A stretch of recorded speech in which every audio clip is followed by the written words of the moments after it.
What's up, everybody? Welcome back to episode 65. Gabe, what'd you do this past weekend? Yeah, I guess I did it. All right, I set my goal and accomplished it of running a sub 3 hour marathon. Ran it 2 hours, 52 minutes, and 16 seconds is what the course time got me at, which was a lot faster than I thought I was going to do it. A lot faster than you thought I was going to do it. And just pretty fast. Yeah. Pretty fast. For the people that don't know kind of what that is, or kind of, it's a 26.2 mile race. And so to get that time, I had to average a 6 minute and 31 second mile. And that's what I did. I averaged 6:31 over those 26.2 miles. And it was hard. It's insane. I can't. It was very hard. That hill where the road was like winding up. Mile 7.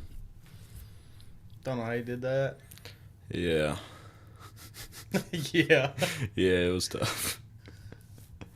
I figured this episode we could just kind of break down, our whole experience from this weekend.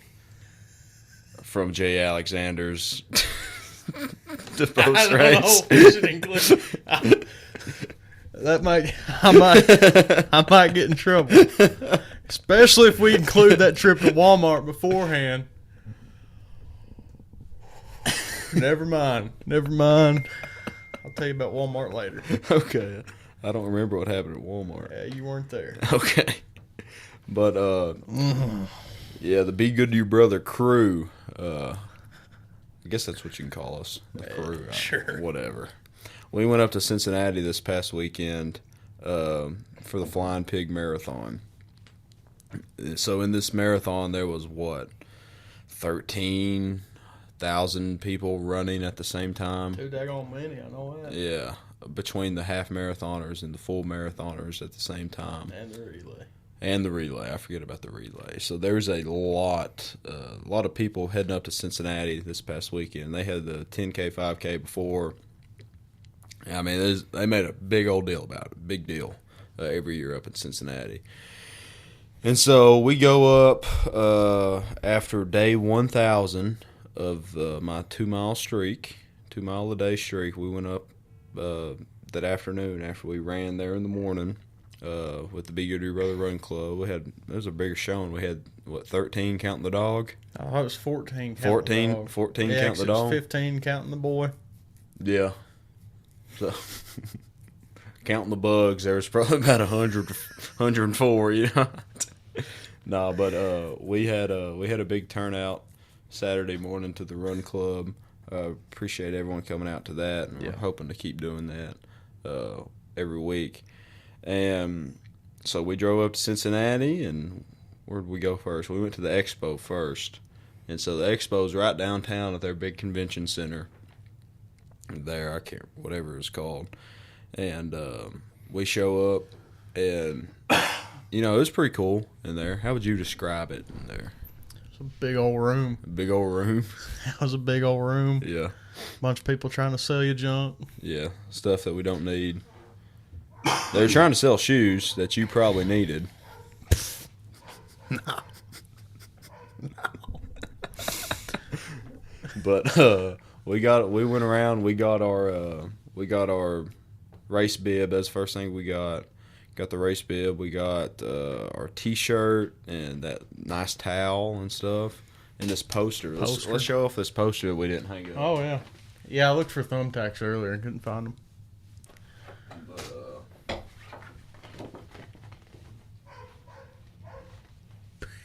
Pretty baller poster.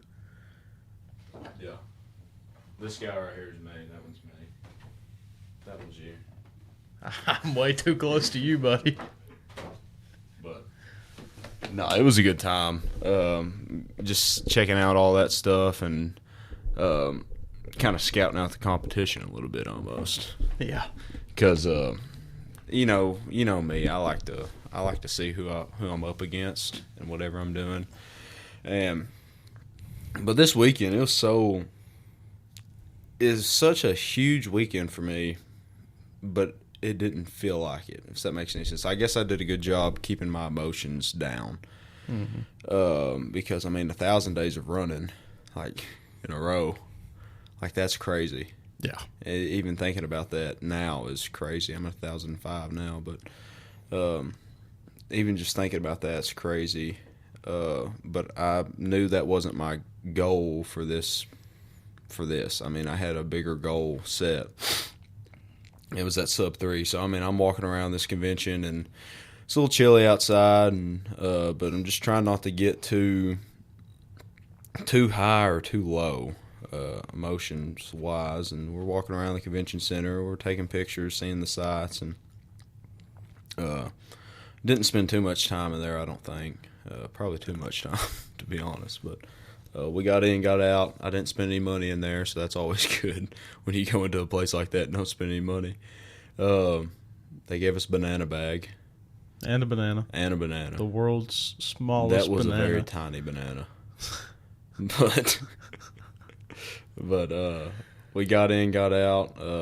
Then we went to the hotel, checked in. Had some issues with the hotel check-in because I should have just made my own account. Dude, hotels are so difficult now. For no reason. It was that difficult. I feel like back in the day, you could walk into a hotel and be like, yeah, I got a room. They'd be like, okay, give me a key. Because the disconnect is not that far. You know, No. the standard deviation, as we talked about Standard earlier. deviation, yeah. It's not that far from Jennifer Hall to Gabe Hall. Like, let's see where we can get that correlation from. I tell her my name. I tell him my name. Yeah. I tell him the email it's under, right? Yeah. But the name says Jennifer Hall because I use my mom's account to use her points. But I put my email in for the confirmation code, so it sends me all the stuff. So I show up, I'm like, yeah, I got a room under this name. These are the people staying in it. Well, the website doesn't have these people staying in it. It didn't ask me for who was staying in the room. It asked me how many adults there were. And so we had to call up mom and this big old thing. Didn't even ask. It could have been some random woman on the phone. I know. It was like, what are we doing? But, anyways, very nice room. I enjoyed it. Then we went out. We went ate and J. Alexander's. Place was a little pricier than I thought it was going to be. It's kind of bougie in there too. It was very bougie. It's bougie when they're when they're passing around the water, and it was like in this little tiny jug instead of just carrying around a pitcher or whatever. Yeah. They bring a slightly larger cup to fill up your cup of water, and they put so much ice in your cup that you get like a half cup of water. Yeah, but man, that steak was good. Boy, it was. That steak was very good, and I ate so much food that night. So much food, but got back to the hotel after the Walmart trip. Or we went to Walmart before, didn't we? But whatever. Yeah. But went back to the hotel. I hopped in the pool for like a little bit, thinking it'd be like nice and warm, nice heated pool. It was ice cold. I got in there for like 5 minutes and went back to the hotel room. I'm like, yeah, I'm going to sleep. It's like 8 o'clock. Like, I'm going to sleep. We get an early morning.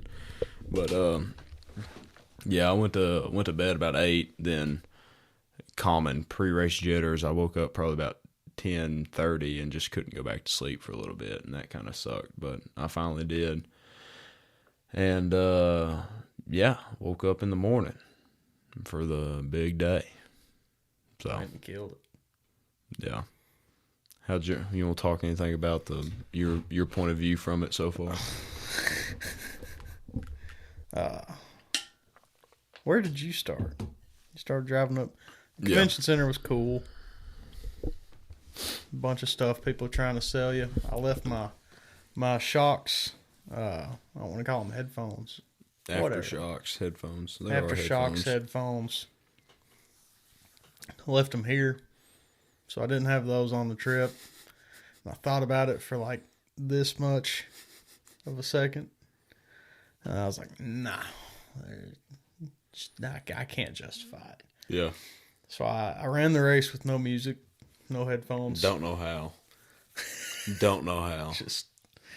Just out there, man. I talked to a lot of people. Yeah. I had a really eventful race. I'd say 4 beers were consumed during the race. I'd say a total of 4 beers were consumed, and 2 of them were before 8 a.m.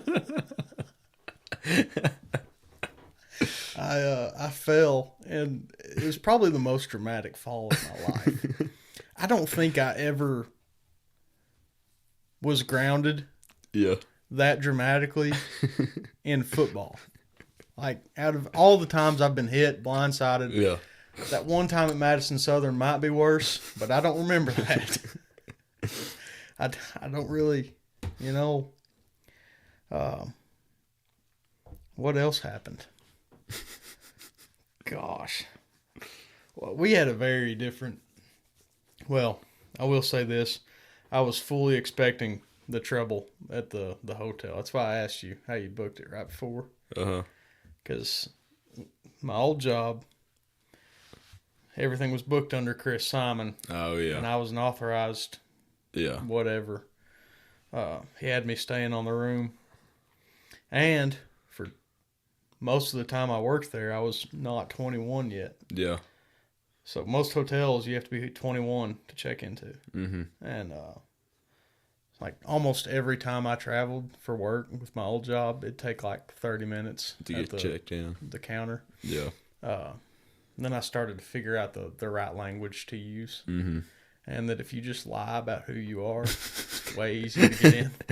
So it's like a bunch of us, like a group of us, would go down to wherever. We'd all have a room. And I'd always try to be the first one there. That way I could get there and I'd say, yeah, I'm Chris Simon. And then they're like, oh, you're a Diamonds member. Welcome, Chris. Thank you for staying with us. Thank you. I'll walk right up to my room. And a couple hours later, all the guys would call me and be like, man, we can't get into our room. I'm like, I don't know, dude. Call Chris. So, but yeah, that was always difficult. I just knew it was going to be an ordeal. I'm just glad they didn't make Jennifer drive up to show us her ID and then turn around. But what else? Oh, we went to that gas station next to Taco Bell Crab. You remember that place? Yeah. Bro. Did you and Raina went in there? Uh-huh. Just for drinks. Yeah. Dude. Was it sketchy? Yeah. This one, I don't know if I should say this. The only other white guy there, I thought he was going to murder us. I'm being completely serious. The way he looked at me, because we made eye contact like 5 times. Yeah. Over the course of walking into a convenience store and walking back out, we made eye contact 5 times, and every time it was just like. Did you work there, or you just hanging out? No, he was. He pulled into the parking lot while we were walking across the entrance, and instead of just like throwing your turn signal on and waiting in the road for the pedestrians to cross, he just like pulled in as much as he could. Yeah, and got really close to us. Yeah, and then like. He parked. That's the first time we made eye contact. 'Cause he looked like he wanted to kill me for walking there. Yeah. Then we saw him in the gas station. I was like, oh, he's about to just start throwing hands, or he might like shoot me right here. I might get stabbed. I don't know what's going to happen, but I'm expecting something. Yeah. We see him in the parking lot again as we're leaving. The other couple times they weren't eventful. He was just creepily looking at me. We leave. He gets back in his car. While we're leaving, we cross the other entrance to the parking lot. He pulls his car around and has to wait on us again. And I was like, he's just going to run us over. Like, I can't do anything to stop this either. Yeah. luckily, though, he didn't. I made sure we weren't followed to the hotel. Yeah. What else did I say? I had my fall. A lot of beer was drank. Ran like 80% of it. Not for me.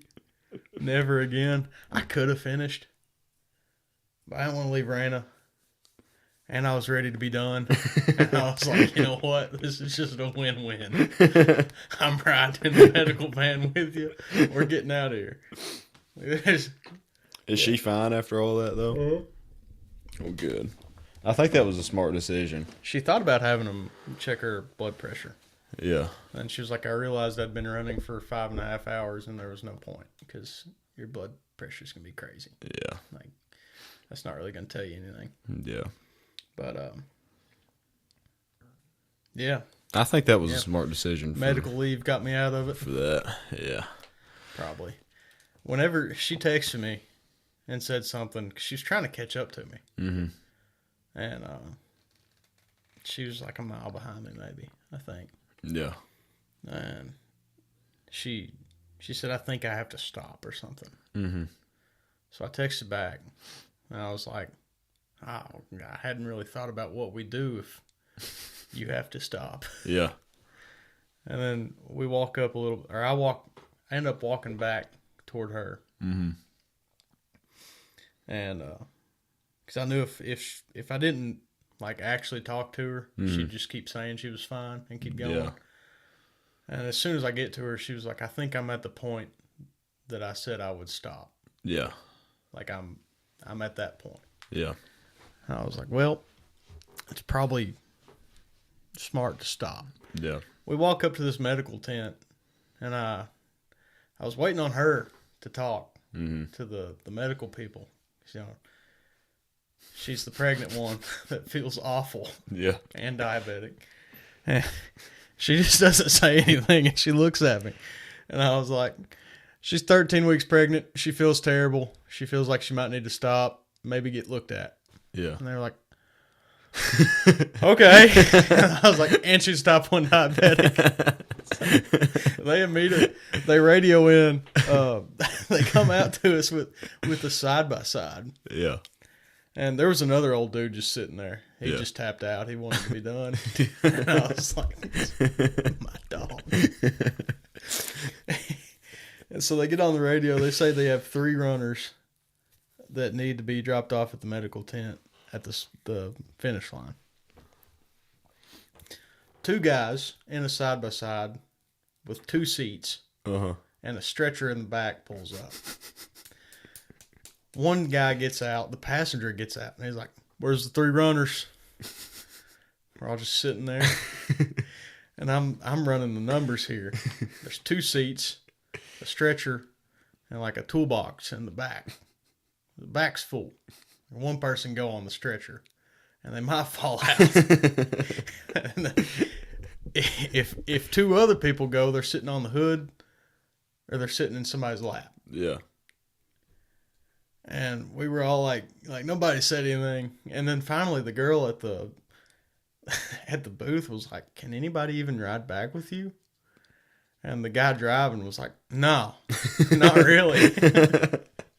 So they send a van. They send a van to come pick us up. I get to talking to the guy that was just done. Yeah. Just wanted to ride back. Yeah. And he was from Colorado Springs. Uh-huh. And he said he was from Colorado. And I Yeah. was like, it's Colorado Springs, guarantee it. Yeah. So I start talking to him. He was from Colorado Springs. He was originally from Cincy. And I was like, how long you been out there? He's like, oh, 9 years. Like, I bought my house when it was brand new. It was like there was no houses around it, you know? It was like the edge of a development area. Yeah. It's like now there's houses like miles Yeah. past the undeveloped area. I was like, oh yeah, you were in a good spot. You're probably sitting on like $500,000 of just extra equity in your home. I don't know if that's the right way to say that, but you know what I mean. Yeah. I think. But they were cool to talk to. That pizza was the best pizza I think I've ever had. What, Costco pizza? No, the the La Rosas? The La Rosas right after. Yeah, mine was not. Dude, I'm not big on La Rosas anyways. I'm not either, but I was just so hungry. I started cramping in my quads, both legs at one point. Mm-hmm. Like I'd keep trying to run. Like it would just get worse. I'd walk for a little bit, and then I'd try to run for a little bit. Kept doing that, and then the time that I was running kept getting shorter. Yeah. And then I see somebody holding a stick up. I was like, what in the world do they have? Yeah. I get up there. It was a pretzel. Oh. And then right after that, they were giving out Coca-Cola. Yeah. Thank you. You saw me in need and you saved me. You sent sodium my way when I needed it most. Yeah. So I ate a pretzel, had Coca-Cola. Back. A mile down the road. This big dude, like this big hoss. Yeah. He wasn't that big.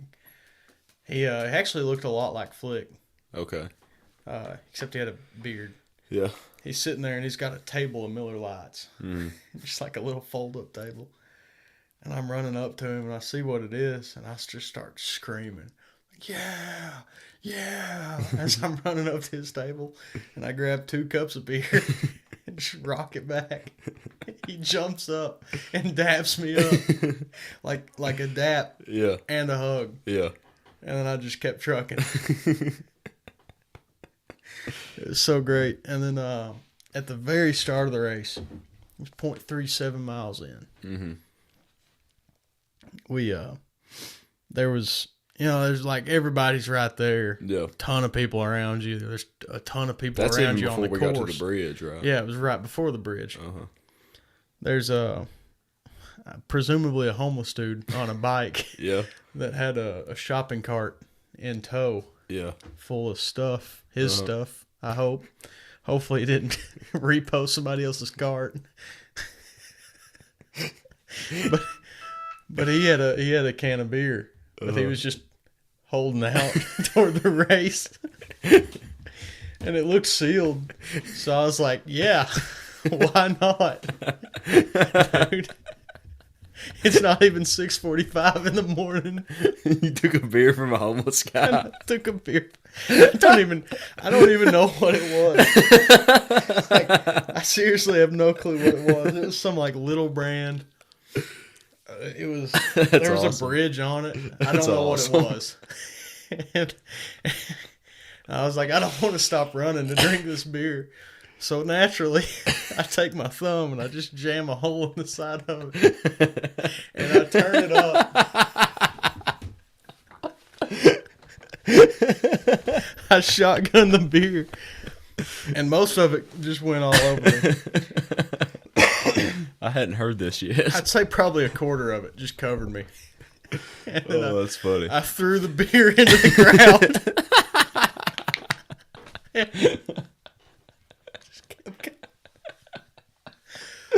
Oh, that's awesome. And around mile 4 or 5, we're in downtown Cincy. I think. Yeah. Yeah. 4 or 5 was around that area. And we're coming up on this this like exit ramp that we ran up. Yeah. And there's a little grass patch next to it. Mm-hmm. And I see this cone, right? Little traffic cone. Just one. It wasn't like blocking a road or nothing. It was just one traffic cone. It was knocked over. Yeah. And I'm running on the edge of the road. That's where it was. It was like right against the curb. Yeah. I take a step around it, take a few more steps, and the traffic cone is back. And it's between my feet. So somebody behind me kicked it. Nobody stopped. I fell so far. I fell into the grass. You'll have to excuse my language. But one of the guys on the bikes pulls up to me. The only person that stopped was a guy on a bike. He pulls up. He goes, "Holy, you okay?" I'm still getting up, and I was like, gosh, yeah, I guess. Kept going. Kept going. You need the time on that? Yeah. 28. That's funny. But you have a very it seems like you had a much more fun race than I did.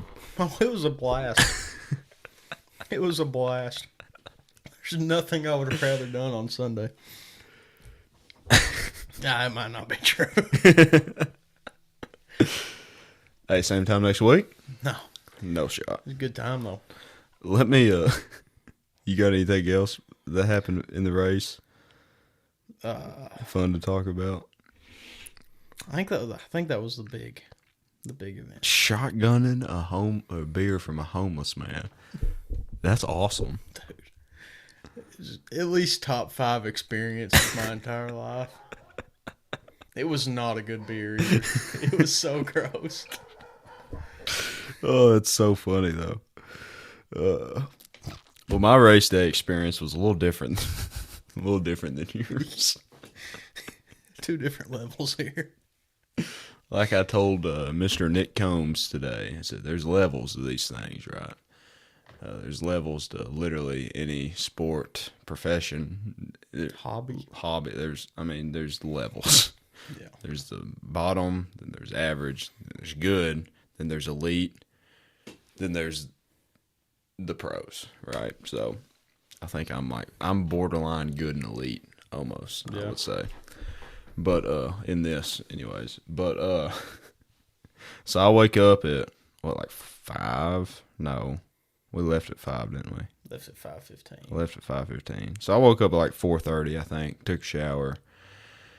And just took a shower? Yeah. All right. Yeah. Just get me just to wake up. Just to wake up, oh, really. But got up, took a shower. It was a very calm morning, you know. I try to, like I said earlier, I tried not to get too high or too low throughout the whole time.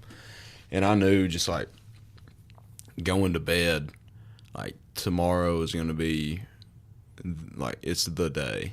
It's going to be everything I've worked for over the past 4 months, over the past 1,000 days, whatever. Like tomorrow's the day. Yeah. So I've got to get mentally prepared for it. And so I was feeling great after that steak and potatoes and half of Dad's food and all those potatoes he had left over. I woke up that morning, I was breathing carbs. Like I could taste the carbs on my breath. I'm like, I'm going to go kill it today. Like, because like I'm fueled, I'm ready to go. Yeah. And so get up, take a shower, use the bathroom, put my clothes on, or my race day fit on, and put my shoes on. Did I put my shoes on there, I think, in the lobby. Maybe I waited till the car. I can't remember. But anyways, we get into the sketchy looking parking lot. Like that thing was probably older than Cincinnati itself, that building. Yeah. Like it was it was sketchy. It was rough. But we were pretty close, or we were relatively close to where we needed to be, the start line. And it was so cold. It was so cold. It was like, 38 degrees at the start of the race? Yeah. So you didn't have anything on. You had your cotton tee and your Hanes tagless on. That's the only way to go, bro. What else would I wear? Cotton tee and Hanes tagless. It's worked so far. Why switch it up? I mean, yeah, but I had my Creed shorts on. I had my jersey on, and then I had my throwaway toboggan, which I'm so glad I didn't throw it away, or my sweatshirt, because it was so nice. We kept it. I was able to give it to Dad before the race started. But we get downtown. The closer we get to the start line, the more and more people you start seeing, and the more and more like real it's getting. Like, man, 40 minutes, like we're about to go. 30 minutes, we're about to go. And we go get in the line for the porta potties. And it was nice standing around all those people. I mean, you're shoulder to shoulder, but you were warm. You know, there was no wind coming at you. You're warm with, like, you just felt like penguins all huddled up together. But you go get your spot in the bathroom, get out in line, and I think about that time, it's probably about 10, 15 minutes till the start of the race. So we ended up splitting ways. You guys go to your corrals, and I head up to the front of the line. Flex.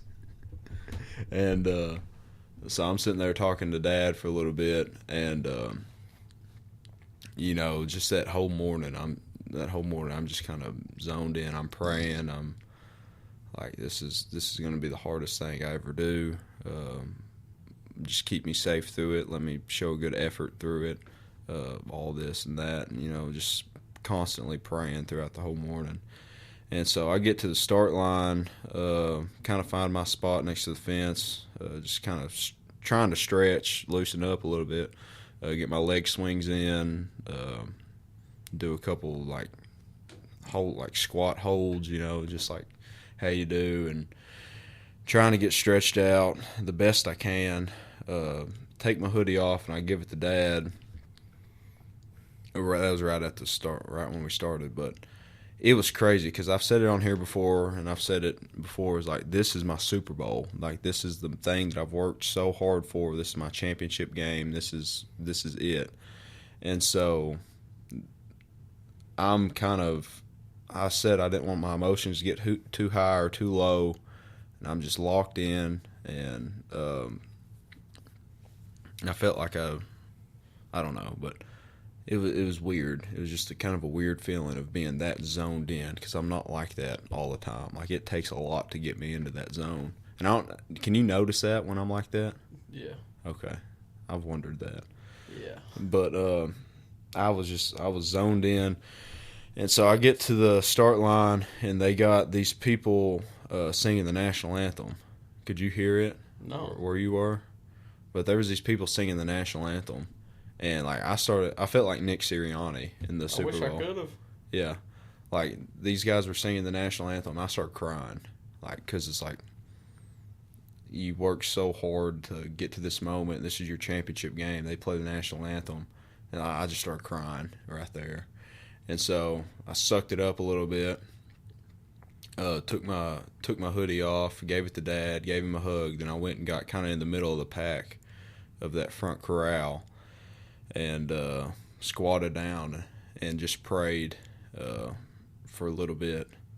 And then they started the timer, the countdown, and we took off. So we take off absolutely zooming, like absolutely flying. I'm like, but the adrenaline was going, just the environment around us, everyone's screaming. Those flames shot off. Dude, that was so cool. sick. The flames shot off. There was a big arch over us, and there was these flames shoot off, and it just a big heat wave hit, like punches you in the face, and it felt so nice. And so we take off going, and we go down. I'm trying to let you guys picture this. If anyone's ever been to Cincinnati listening, we're there by that Underground Railroad Museum, and we take off. We go straight up to 2nd Street. That's right next to the stadium, right next to Great American Ballpark. We run down 2nd Street, run past Great American Ballpark, and then we go across that first bridge right next to Great American Ballpark to the east of it, going into Covington. And so coming back into Kentucky, crossing the Ohio River. And so coming through there, we're just absolutely flying. And I'll kind of pull up my paces, and we can talk about it a little bit throughout my first little bit. But environment's awesome. There's so many people around you. I mean, you're in this group, and it's so nice being in this group because there's no wind, right? Yeah. If you're staying in a group, or it's like you're drafted in NASCAR, right? You're just staying behind someone. There's no wind, and it's the best thing ever. And it's cold, but it's not like cold enough to make a big deal about it. You know, I'm just wearing a tank top and shorts, and I'm so glad I didn't wear gloves, because the gloves would have made the picture just look so bad. And that's the only reason I didn't wear gloves. But anywho, we cross that bridge coming into Ohio. Then before I know it, I hear my headphones say mile 1, 6:22. I said, huh? Because first of all, it didn't feel like it's been a mile yet. Yeah. And second of all, that's way too fast. Well, I say that, then it's basically what I hold the whole time in that range, that effort anyways. But I run that first mile 6:22, which is insane. I'm like, all right, I need to slow down a little bit. So I'm running through Covington a little bit. I kind of back off the pace. It's neat kind of running. It's neat running through there because I've like driven on those roads before and been around in that area, but never ran there. But it's also odd too because I can't like look up and take it all in. I'm like staring at the ground like 10, 15 yards ahead of me, just kind of mapping out my path where I'm going. And I'm just so locked in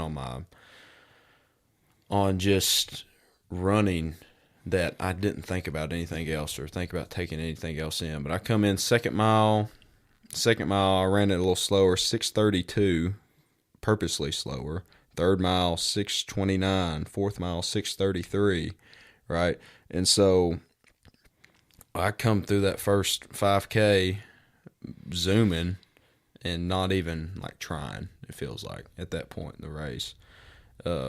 I mean, before I know it, we're crossing back into Ohio across the bridge right there east of the, right next to the interstate. And I'm crossing this bridge, and I look over, and I see the most beautiful sunrise I've ever seen in my life. Coming up over the Ohio River, you see the Cincinnati skyline in the background, and I see the flag for mile 4. And I'm 4 miles into this thing. I'm like, dang, dude, like this is pretty cool.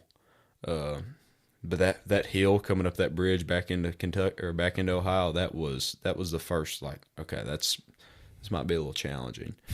Coming up that hill. But my strategy on the hills, we'll talk about this a little bit. My strategy on the hills with the shoes I have, I was wearing the Nike Alpha Fly 3s, and the way they're designed is just beautiful engineering. I mean, absolutely beautiful engineering. And you can land on the forefront of your foot, like right here on your foot. You can land right there and just spring forward and not even have your back heel touch the ground.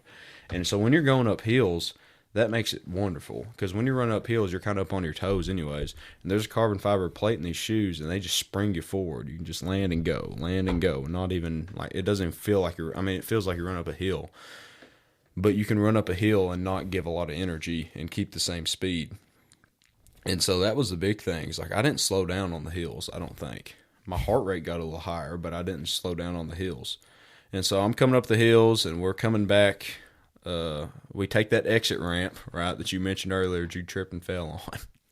We take that exit ramp, and we come back into downtown, running to the road to the left of the interstate going up 71 North. We're running there on the left. We get back into town, and I'd say the first challenge of the race was about mile 4.5, maybe coming up on 5, and that's when we hit, what was it, Vine Street? That first big hill coming up. Like, we take that left, and it's just that straight uphill. Yes. That one was tough. Terrible. Because I remember seeing that, I'm like, okay, this is getting real. Because we drove the night before. We didn't even talk about this earlier. The night before, we drove around that Eden Park. Yeah, dude, I was complaining the whole time. Like, we gotta run this tomorrow, and we're doing all this and that, and what are you writing down there? it's something for later. I just don't want to forget it. Okay, It'll make sense. okay. So we're driving. We're going up that Vine Street, and I'm like, all right, here in about a mile or so, we're going to hit that big hill that we drove up yesterday. Let's not try to save anything on this hill, but let's not go up this too fast. We still got 21 miles to run. So we hit mile 5 at a 6:26. Mile 6 at a 6:30, so we're still going pretty good. And at this point, we're going up them hills a little bit. Before, I'd say about mile 6.5 is when we hit that big hill coming into that park, right? Mm-hmm. And if anyone's been, I've got the map pulled up on my phone. If anyone's been up to the, what was that, the Cincinnati Art Museum? Yeah. Kind of getting to that park area. It's called Eden Park Drive. If anyone's been on that road, you know how steep it is, right? And it was straight uphill. And so I knew we were going to have to go attack it. And I knew because I've studied the trail or the route, and I've studied the elevation and like when's the hills come and when's it not. And I knew from like miles 5 to miles 9, it's going to be straight uphill elevation. And so I'm just getting mentally prepared for that. And, I'm digging deep, just kind of keep my head down. And when I run up a hill, I can't look up. I've got to look at the ground because I don't want to know how much farther I got. So I've got my head down, keeping a steady pace, not slowing down much. I hit that hill, and it's very vertical. So I end up running mile 7 at my slowest split of the race, which was 6:50. That was my slowest split of the race, was 6:50. And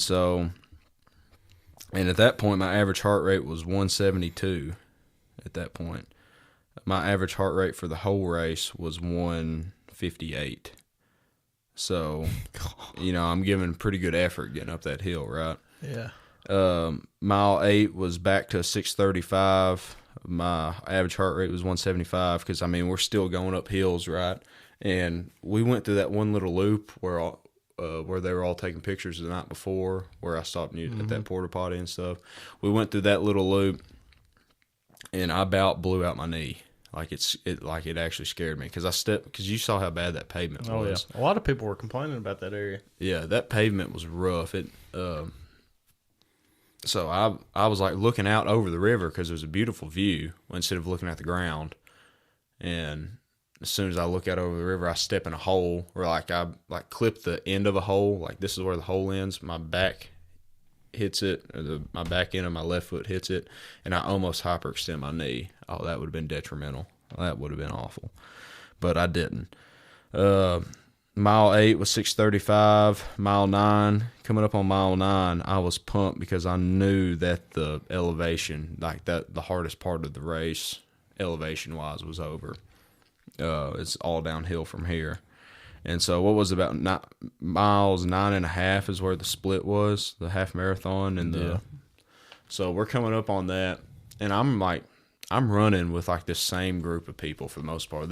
They'd either get a far ahead of me, then I'd catch up, then I'd pass them, then they'd get ahead of me again. But I'm running the same speed the whole time. And so most of those people, they turn left and go, and we turn right, and it's just like the field just cuts in half. Like the amount of people that you're running with cuts in half. But I remember last year at that point, at the half marathon split, I remember kind of feeling kind of negative on myself because I'm like, dang, like they're running back towards town. I'm running, what is it? Mile 9. How many more miles is that? Another 5 miles away.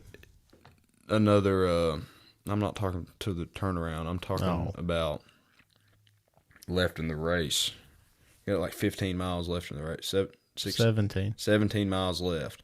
And that's a big thing when you get in. If anyone's interested in getting into distance running, you cannot think about the number of how many you got left, because as soon as you think about how many you got left, you're screwed, man. Like you get in a negative mindset and it's game over. That's the key to it, is just staying in that positive mindset and staying in the zone, not getting too high, not getting too low. But I remember it's like mile 7, coming up them hills, my hips started to get tight, And also at that point, I had to pee really bad. And this was like the third worst thing about the race, besides the cramping and besides the hips being tight. I had to pee for a long time. And I could have stopped. There's porta potties like every mile, it seemed like. And I'm looking at these porta potties and I'm eyeing them down. I'm like, do I go? Do I go? Do I go? But I'm at a point. It's like if I stop, my legs are going to instantly seize up on me. That's what it felt like. Because I was feeling strong, but I didn't want to. Because like I've stopped before and I can't get going back up to that same speed. And so I'm sitting there. I'm like, do I pee? Do I pee? Do I pee? I'm like, no, I won't. I'm gonna go to the next one. I'm gonna go to the next porta potty and use that one. Then I get to that one. I'm like, I'm gonna go to the next one. I'm gonna go to the next one. Then eventually, it just went away. But I think that helped me having that little struggle because it gave me something else to think about other than my legs hurting or something else. It kept my mind on something else that wasn't me running. So I mean, I worked out fine. But mile 7 and on, my hips started getting tight. We end up making it. I'm trying to pull up the map and remember some of this. We get out of that park and we start running through some of these neighborhoods. And it's like, it's funny because a lot of it was downhill, thankfully. And so we'd hit these downhill stretches and I'm like, let's go. Because we just worked so hard to get up to the top of the hill. Now we're going down. Not only I can change the way I run down the hill and change the way my stride's hitting to work different muscles in my legs, but also I can go the same speed and not give effort and not give like a real hard amount of effort. And that was big for me because like at mile 10, I ran my fastest split of the race, 6:16.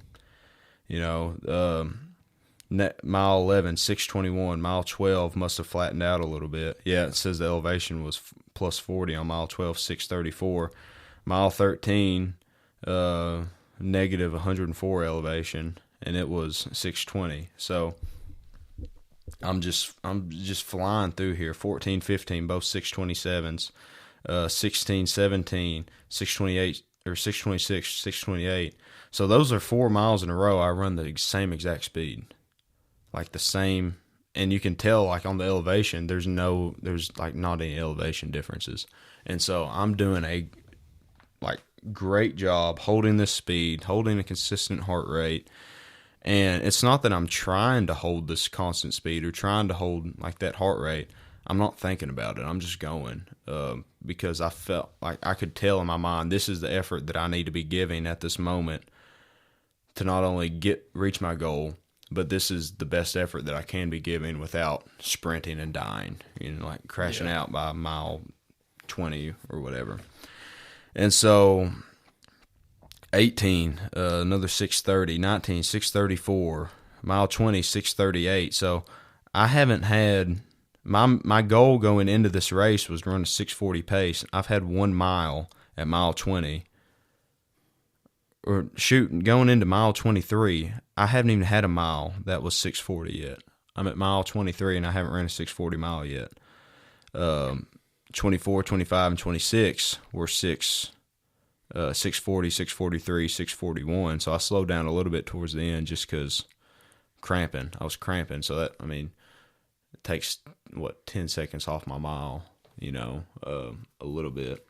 But it was insane, and I don't remember much of the scenery because a lot of the time I'm looking at the ground and I'm just giving such a strong effort that I don't really have time to take it all in. But I do remember about the mile 14, 15 mark, we ran through this little bacon neighborhood, right? They had it all dressed up, and it was really cool. Just running through that. And there was this woman in front of me that I paced with at that point because I'm like, and that was another thing. It's like I'd always try to find someone to pace with because if I'm running with someone, I can run at their speed, And it's like when you're pacing with someone, it doesn't feel like you're running as hard. I don't know if that makes any sense, but that's just the feeling you have when you're running with someone. You can just kind of stay on their heels for a little bit until they die out, and then you can pass them. Then go up to the next guy, then go up to the next guy. And I'm not saying that it's like, man, I was just passing everyone, because there were some people that passed me too. I don't know if they were marathoners or half marathoners, but there's people passing me too. Yeah. But I passed more people than people passed me, I think, which is always nice to say. But we're running through. They're handing out bacon, they're handing out pickles, they're handing out beer, they're handing out all this stuff, and I can't grab any of it. Because I know if I try to grab this, it's either A, going to slow me down, or B, I'm going to choke on it and won't be able to eat it. And also, I don't want to eat anything or drink anything because, I got to pee really bad. And every time I try to drink something, I just spill it all over myself. But there would be times they'd have water cups and Gatorade cups at every single mile, it seemed like, or about every mile. And so I'd grab them and I'd try to drink it. I'd just spill it all over myself or just get like a little bit of sip just to have something in my mouth. And then I'd have, one time I grabbed the Gatorade and spilled it all over myself. My hands were sticky. That made me mad. But running through that Bacon neighborhood, that was cool because it was just like the architecture there was just beautiful, I thought. Yeah. And you'd run by some of these big churches. I'm like, holy crap, this is awesome. And so it was all cool just running through there. But definitely the hardest part, it wasn't as hard as last year's last 20 miles, but it was definitely tough because I remember in my head, it's like, well, I hit mile 16, I hit 17, I'm like, shoot, we're in single digits now. Like this, we're just going to keep going.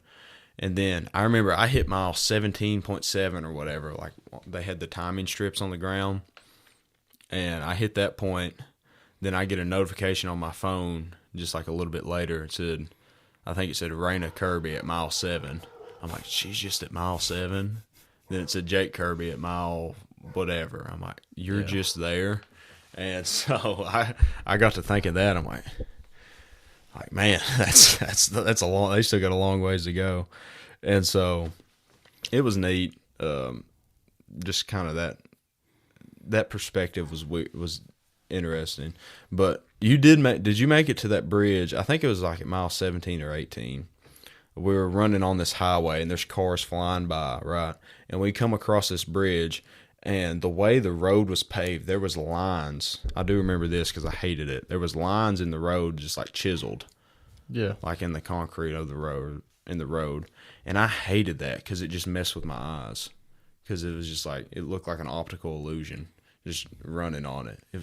I wasn't running by then. It was messing with my eyes. And, but they were handing out gels and stuff. I didn't grab any.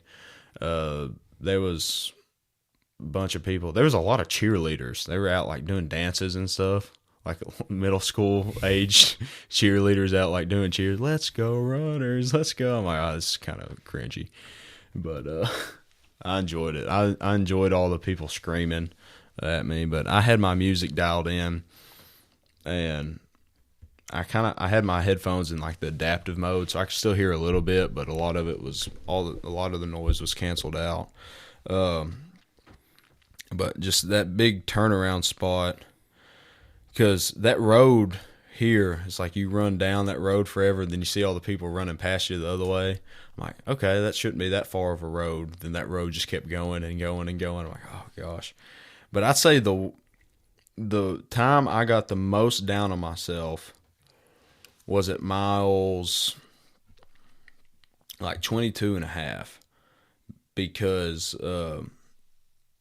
I look up and I see the Great American Insurance Building, like, you know, like the one with like the spider web looking things on top, like the tallest building in Cincinnati, or the main one in Cincinnati. And I see that from afar, and I'm like, that is so far away, because you can see it in the distance. And I'm like, dang, I still got 4 miles left. That's 4 miles away, and I look, that's such a far away. And so just kind of running down. The road's called the Columbia Parkway. That's when the cars were zooming by me. But you kind of get off that, and then you're running through this neighborhood area and stuff. And you're kind of running along the river a little bit. But last year, during my race at mile 22, is when I went into full like body shutdown, and my body just shut down on me. That didn't happen this year, thankfully. I think if I'd have ran 2 more miles, I think my body would have shut down on me. But I think I did everything I needed to do to prepare for that distance and effort. Mile 24 or mile 22, I was good. Mile 23, I was starting to get like on the verge of calf cramping, but I was still able to keep my same speed. And just I would change the way I'd stride. I'd do more of a heel strike instead of a front foot strike on the ground, and that would neglect the, was that the right word for that? Neglect the clamp or the cramp. Mm-hmm. Negate, I guess, but whatever. I'd hit that, and it would just change the way I would strike the ground. It'd send that cramp away for a little bit until like you can start feeling it again. Then I just have to do it again. But I wasn't slowing down like drastically like I did last year. And I'm not looking at my watch to see either where I'm at or how fast I'm going or the time, because I feel like that's a dangerous game that I play when I get into that mindset. It's like, man, I'm going this fast or I'm going this slow. I'm going based off what my body feels like. And so we're going along that last stretch, mile 23, mile 24 was fun for about 3 minutes, because at mile 24, kickstart, my heart started playing, and I started screaming. I'm like, let's go. Like, there's nobody around me, and there was probably like people watching me. I don't care, man. Like, yeah, I was kickstart, my heart starts playing. Yeah, it's game time, and I start picking it up. I start running faster. I'm like, Gabe, chill out, because it was probably about 23.75 going on mile 24 at that point when kickstart, my heart started playing. I'm like, I still got a long ways to go. I cannot start doing this right now. I can't start acting this way right now. Can't get my emotions too high. Like, I've got to stay neutral the whole time if I want to hit this goal. And I knew my half marathon split was 125. I'm like, I think it was like 125 and some change. I'm like, okay, I've got 5 minutes to play with here, or 10 minutes to play with here. Like, if I to still get sub 3. Yeah. 10 minutes on the back half if I just absolutely blow up. So, and I hadn't blown up yet. I've been running the same speed the whole time. So mile 24 hits. I'm like, okay, we're good. Then I'm starting to get some hamstring cramps, and I'm starting to feel them a little bit, and it's not too bad. But then I see this guy with a camera, and there's nobody around me. And so I look at him, he looks at me, and he pulls up his camera to take pictures, and I scream, I said, let's go. And I flex as hard as I'm like flexing hard. The pictures don't even look like it. They just don't look jacked. I mean, I felt jacked in that picture. Yeah. But like my facial expression was cool in the pictures, I thought. Did you see that one I posted? Mm. But, I thought it was so cool. I'm pulling it up just to look at it again. I felt so cool in that moment. Like that one right there. Yeah. I felt so cool. I felt like I was flexing harder than that, but I don't guess I was.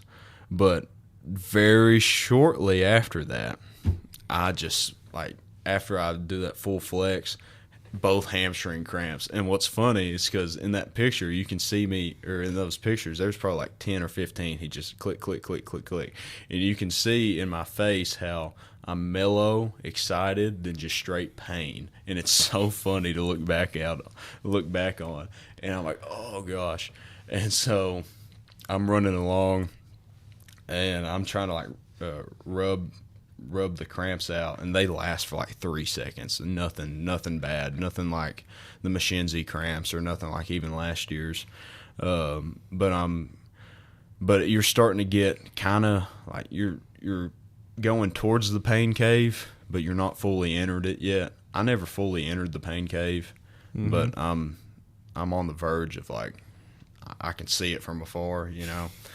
And so I get through, and mile 25 hits in my ears, or hits on my headphones, because my watch had me going 26.44 miles. So it was about it was about 0.2 tenths of a mile off the course was to what my watch was saying. So I hit mile 25, but the mile 25 marker on the ground wasn't there yet. And so I see it, and I pass mile 25. I'm like, dang, I've only got a mile. I said, well, dang, I only got a mile and a half left. Because, like, I was just kind of doing the math in my head with the flag and stuff. I'm like, man, I only got a mile and a half left. Let's do this. Like, I do this every day. And then I run a little bit, and I'm starting to feel it. I never got, like, bad cramps in my legs, but my legs were definitely sore and hurting. And so I see people. It's a big fire going out there, ain't it? Yeah.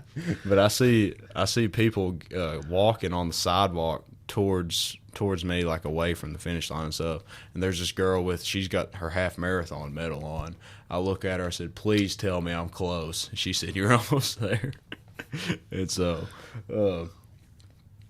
I keep going, I keep trucking along, and we get there probably, I think, 0.2 miles away. So what is that? About 400 meters. It seemed farther than that, which it could have been that distance. It could have not been. But when you first get into the crowd, it is nothing like I've ever experienced before. It was so cool because that bridge, the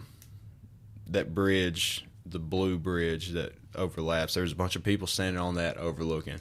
There was people on both sides. I mean, we're still in the first 100 people that's finishing the marathon. So like everybody's there. I mean, and so, I mean, I'm just looking around. I'm looking up, and everyone's just screaming.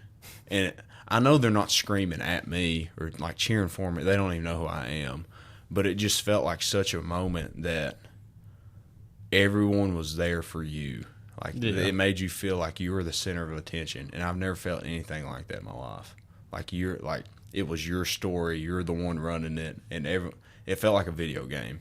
Like everyone is cheering for you, and it was so cool. Nothing like I've ever experienced before. And I look up. I'm like, holy crap!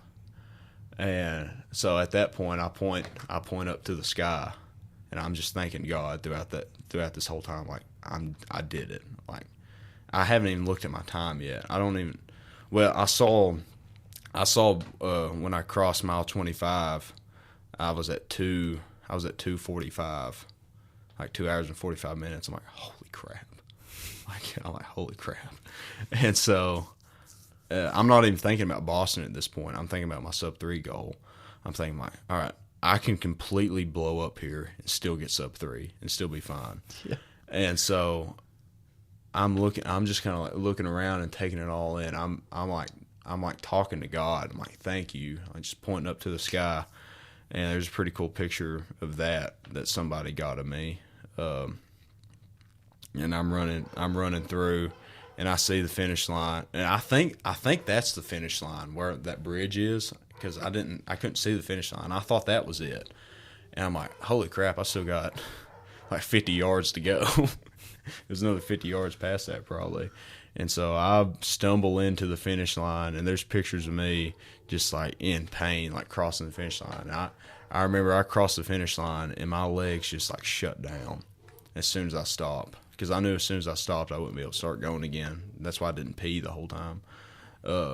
I crossed the finish line. I throw my hands up on my head. I don't even know what to do.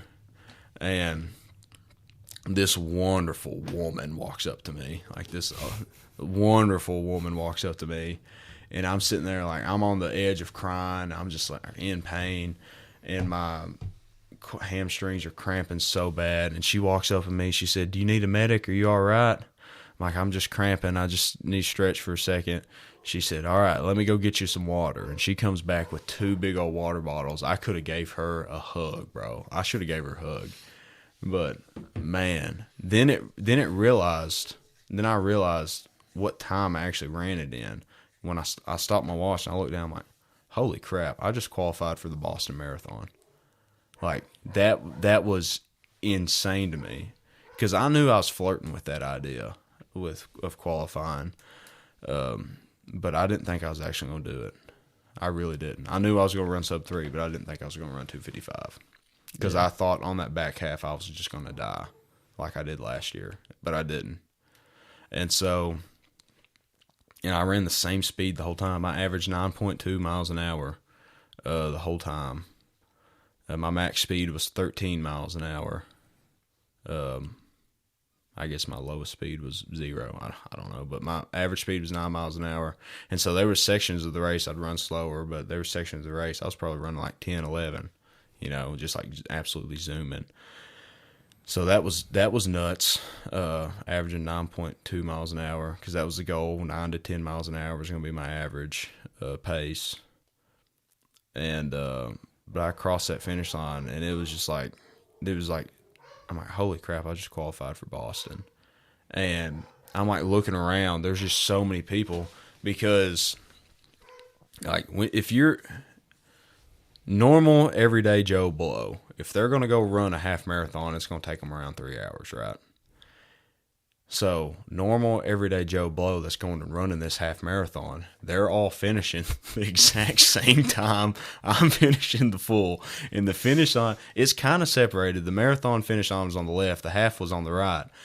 But it's kind of,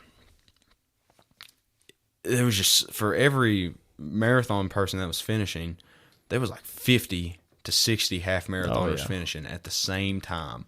And so it just got bottlenecked into that one area. And people are trying to funnel out. And I'm, you know that Shane Gillis meme, or not meme, or joke, where he's talking about the guy on D-Day looking around for his arm, just like boom, like bombs are going off. That's how I felt, dude. I walk in, I come through this finish line, and I'm just so exhausted. I'm so tired. I don't know what's going on. I don't know where I'm at. Like, just like you give this full out effort for almost 3 hours, and it's just like, it felt like my body was just out of me. Like my soul was out of me, and I was just like walking around like a zombie is kind of what I felt like. It was weird. But I go get my medal, and I'm walking around, and I've still got my headphones in, so I can't hear anything. I've got music playing. I can't hear nothing around me. It just seems like bombs are going off everywhere. It was weird. I'm like looking around, trying to decide if I want to sit down, or I'm trying to like drink a water, but I can't because I'm not thirsty, but I know I need to drink water. You weren't thirsty? Not really, no. It was weird. It was very weird. Like, it was a very weird feeling. And so I'm walking around in this finish line, trying to like, cause I don't want to like miss out on any of my free stuff that they're going to give me, cause I paid for it, like all the free food and stuff afterwards. Yeah. But I'm hurting so bad, I can't like even think about that stuff right now. And so I'll just kind of like mope over to the left a little bit to the fence, and I just sit down. I'm like, holy crap, I just did that. You know, it's sitting there. And I try to stand back up, and I can't. I got to sit right back down because my legs are just in such pain. They're just so tired and sore. And so I'm sitting there trying to recover a little bit, and these two girls walk up to me. They don't acknowledge that I'm there, and they're like, their family's on the fence standing right behind me. And they're like walking up, like almost standing on top of me, and I'm like looking up at them, like thinking they'd like look at me. And they're just talking to the people behind me. And I'm like, and when I get up, and like, she almost steps on me and doesn't even say anything. I'm like, what is going on right now? And so I stand up, about fall into them. Then I'm like, because I'm getting out of this place. This is weird. Like, I'm getting out of this spot. So I try to go get in line for the pizza, right? Or I get in line for the pizza that we talked about. And the pizza was okay. They were making it there, and so I get in line for the pizza. My legs are still hurting. I can't wait in this line to get out of here. I got to go sit back down, and I still got to go get all my free stuff. And so I walk over to where they're taking the finisher pictures with them. There's people taking pictures, and so I walk over there, and I just lay down. I sit back down and put my back up against the fence, and I'm just sitting there. I don't even got the pizza at that point.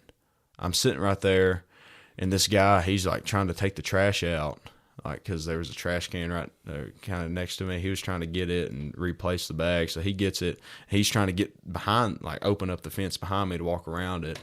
He's like, and he could just see that I'm dead. He's like, I'll go the other way. He said, I'll let you be here. So he went the long way around, and so I'm sitting there.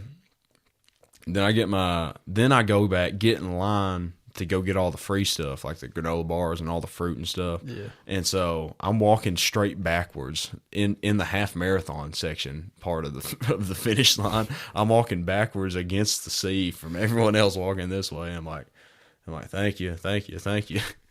And so then I go get my pizza, and then I go find Dad. After I get my picture taken. Then I go find Dad and give him a big old hug. And man, then we just sat there I sat there on that bench forever. I was like shivering because I mean, it was like still 50 degrees outside, and just my body's kind of in shock. I drank two water bottles. I drank half gallon of water. I ended up drinking like probably close to 2 gallons of water after that race, I'd say, in total. And that was the thing. I had to pee the rest of that day, man. It was so, golly, I had to pee so much that day. And, but we're walking around, and it hurt to walk. It hurt to do anything, but we're sitting around, and it took me 30 minutes once I finished the race. This is how bad it was. I sat there in that finishing corral for 30 minutes before I went and found Dad. Jeez. Like, just sitting there. I mean, I was talking to him on the phone, like, yeah, I'm going to be a minute. Like, I can't move at the moment. I'm okay, but I can't move at the moment. And so, yeah, I think it took me almost 30 minutes to go find him. Then we sat there for a little bit. Then we went back to the car. Dad had to charge his phone, and went back in the car a little bit. Then we came back and then I got a hold of you. Then I was waiting to tap in that free beer once you guys got back, you know, because you give you free beer. And I'm like, yeah, if you guys are tapping out, I'm just going to go ahead and get the beer right now. And so, got my beer. But I went and did that, and it was so bad. It was not good. I didn't. It's more about the beer along the way, Gabe. Yeah. It's not about the finisher beer. Yeah. It's about the journey. It's about the process. It's all about the homeless guy hauling a shopping cart with his bike. That's so ignorant. Dude, I wish I could shake his hand. That was the only thing that got me through those 21 miles. That and the pretzel. But I'm telling you, dude, that was so hard. But what's crazy is, like, I feel like the next day it was hard to walk. I still ran 2 miles. Next day it was still hard to walk. Ran 2 miles. But yesterday, I went and did 4 miles, you know, and like back almost to my normal pace, like normal pacing. Today I did 2 miles, but it was a trail run. Like, I was out in the trails or out in the woods behind my house running around. It's just different, trying to change it up a little bit. And I've done such a better, I guess my body's just used to it, used to those efforts, right? And just, I've done a better job recovering than last year. I guess I'm just in better shape than I was last year. And I mean, I'm still sore. My legs still hurt, but it's like, if I had to go do it this weekend again, I think I could. I'm not going to. I don't want to, you know, but if I had to, I think Really? Not the same speed, no. Oh, yeah. But I could go run that distance this weekend if I had, like, if someone was making me. I'm not going to. Yeah. I don't want to think about doing that again for at least for another 6 months. But I might get the itch again later. But it's so weird because when you're good at, and this has been hard for me. This has been a hard kind of thing for me to acknowledge. I still don't think I fully acknowledged what I've done, you know, yeah, or fully grasped what I've done. I don't know anybody. I've never talked to anyone in my life or met anyone in my life that has went and done what I've done. Yeah. You know? Yeah. I don't know anyone that's done that. And I can look back at my journey. It's like, oh, you lost 100 pounds. Good job. You know, that's a crazy feat. Lost 100 pounds. Good job.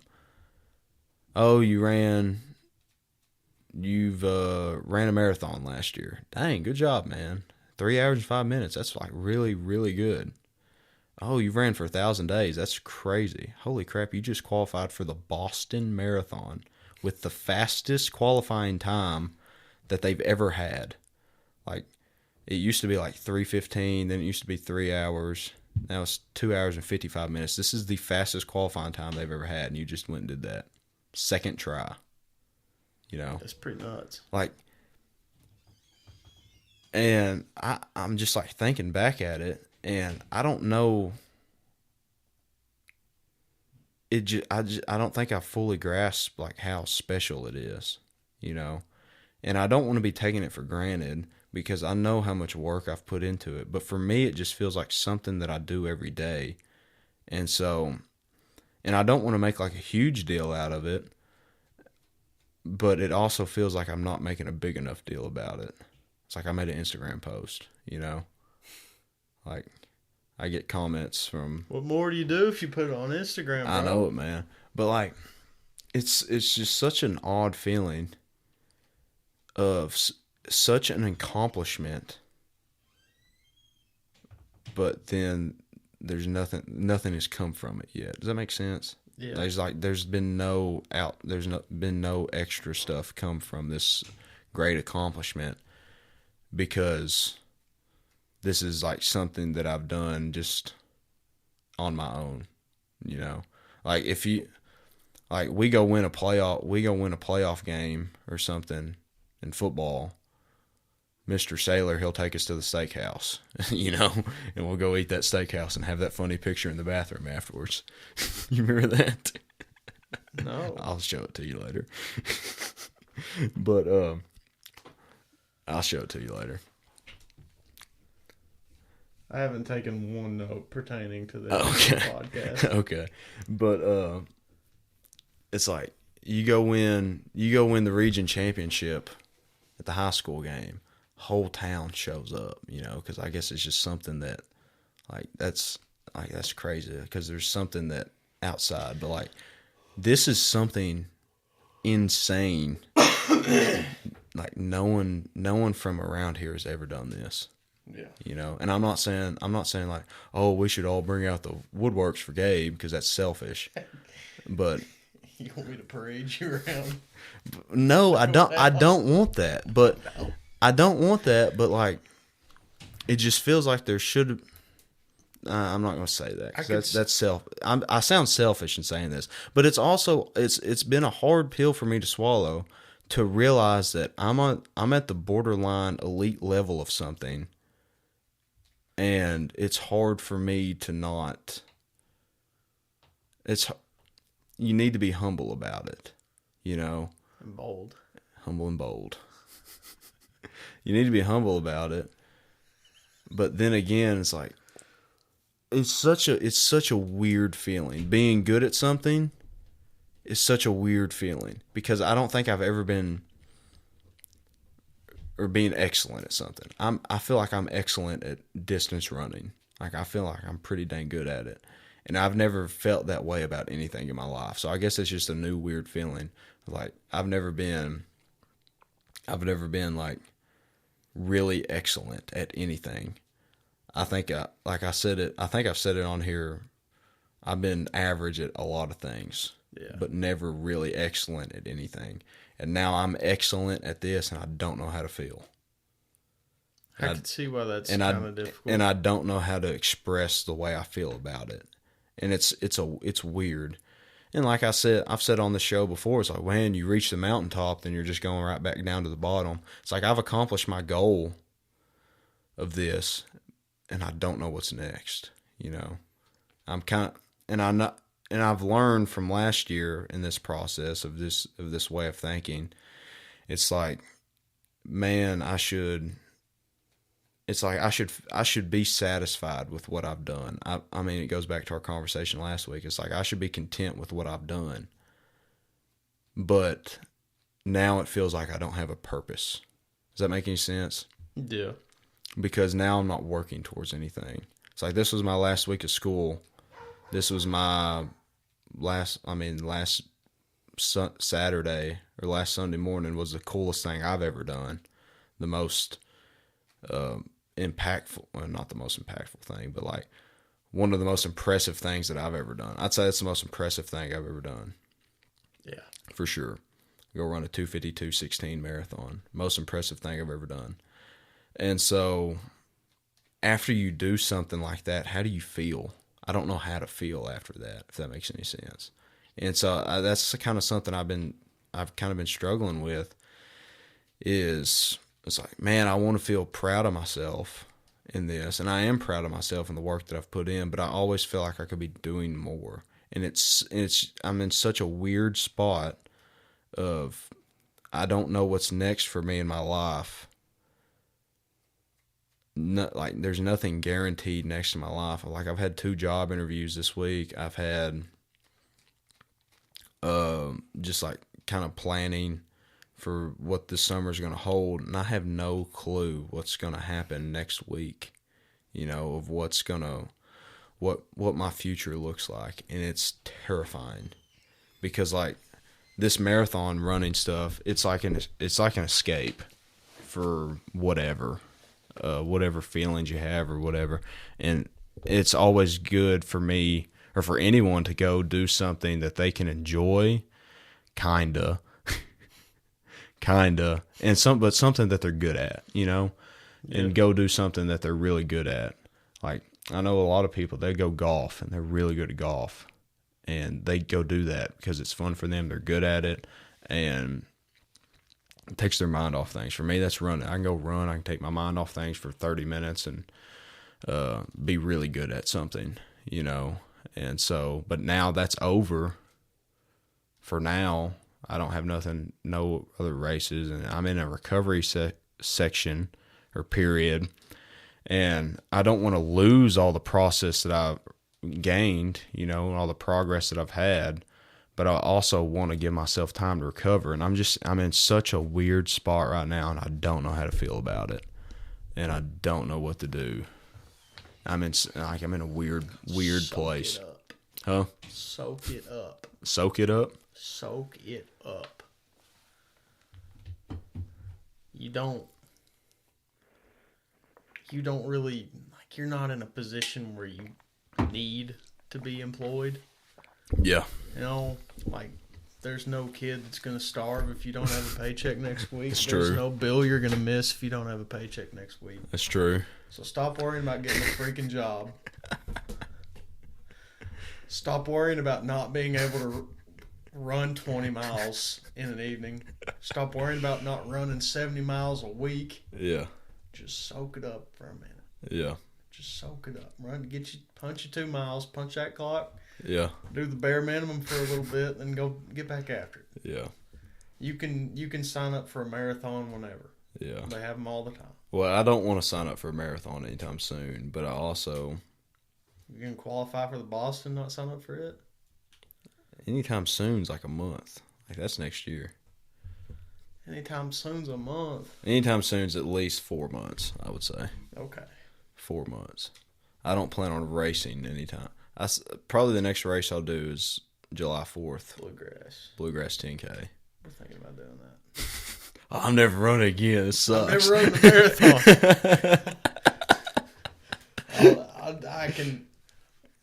I figured it out. Yeah. I got to stop thinking like you do. Mm-hmm. Or not even thinking like you do, but thinking that I can give the effort you can give. Yeah. Because I just can't. Nah, you can't yet. No. And if I was unemployed, I think I could. But sadly, I do need a paycheck. So, I forgot what I was saying. I think I just gotta try and have fun with it. Yeah, that's the only thing you can do. Not take it serious ever. Yeah. That's it. That's the only way I'll ever tolerate it. And if I never try to run a marathon again. Ever. Yeah. Ever. Well, we're getting you back out one day. No, you're not. We're getting you back out one day. No, I'll swing. You've tasted it. Now you want to go. Now you want to go get the full thing. You've got to get revenge on it now. I'm about to pull a Mark Grayson. I've watched episodes. I think I've seen 4 of them now. I watched one this morning. of season 4. But anyways, what was episode 4? When they went to hell, or whatever episode that was. Oh my gosh! Omni-Man and Allen, they just come back, and they see Mark and Eve. Yeah, sitting on the roof. It's like, sorry, Mark, this is the only way. Then it cut off, and I didn't have time to watch another one yet. You gotta watch the rest of that tonight. We'll see what happens. Tonight. We'll see what happens. I didn't like that episode. Yeah, it wasn't good. It wasn't good. It wasn't good at all. It was just pork. But anyways, what were we talking about? Yeah, running. It's like I'm just in such a weird spot in my life. It feels like you're at that. I feel like I'm at a transition period, but I don't know what I'm transitioning into. Not like that. Don't take it like that. You know what I mean. I was trying so hard to keep a straight face. I just feel like I'm transitioning. From occupation, let's say that. From student to whatever you want to be. Not that. How far are you from being sponsored? Sponsored? Yeah. I don't know. I'd probably go get sponsored right now if I wanted to. Be a sponsored athlete? I'd have to run more races to do that. Yeah. Then I'd have to be faster and shorter. Big races? Huh? Big races are like halves. I don't know. I think we need to put more effort into this before we start getting sponsored, or before I start getting sponsored. Because I've got to put more effort into the social media brand before I get to either my social media brand or this social media brand for us to get sponsored by races, because they're not going to sponsor me by just going, for races as a professional runner or whatever, because they're not just going to like. I'm not fast enough to like just show up, go run a good time, and then pay me money, you know. But I'm also not slow enough to where. Well, I'm at that borderline edge. It's like, man, you're putting up really good numbers, but you also got to get some views in here too, you know. Yeah. I'm at that range, I think. At least when I compare myself to other social media influencers that run. Let's start giving away money. Pull Mr. Beast. I owe too much money to Eastern Kentucky University to be doing that. Well. Don't we all, though? $250 Eastern experience fee. Are we for real? For a summer semester? Are we for real? I got to pay $1,800 to take an internship. To do an internship, I got to pay $1,800. How many hours are you going to work at that internship? It's supposed to be 300 for the summer. Oh, I've done it now. Did you tear up your slide? What'd you do? I lost the spring for the pin. Oh, no. Ah! I see it. It's right there. But, anywho. Yeah, that's a side tangent. But I don't know. I'm just kind of in a weird spot. But I'm also, like, I'm very proud of myself. I'm very, like, blessed to be, like, having the abilities that I have and be able to put the work that I've been able to put in and stay healthy and not get sick or injured or all this stuff, and to reach this mountaintop.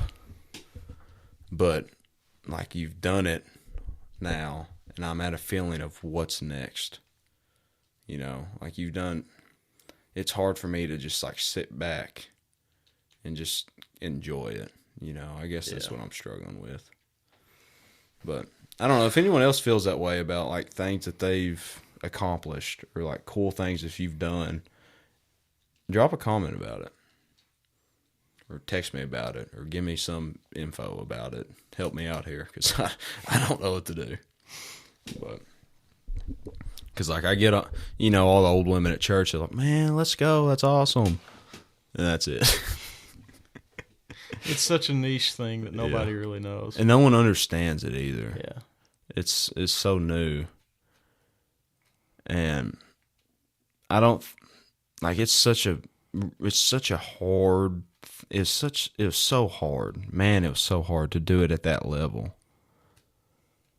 I don't think people understand how difficult it is. Why'd you do it? Why did I do it? Mm-hmm. Because I said I was going to do it. Yeah, but why'd you do it? I'm good at it. Yeah, that it. Just competing. I guess so. I really don't know why I did it. Maybe it was to prove something, but I don't know what it was to prove. You know, I don't feel like I have anything to prove to anybody. You know, or like no one's counting me out. Maybe I'm trying to prove something to myself, but I don't know what that is. I guess why'd you sign up?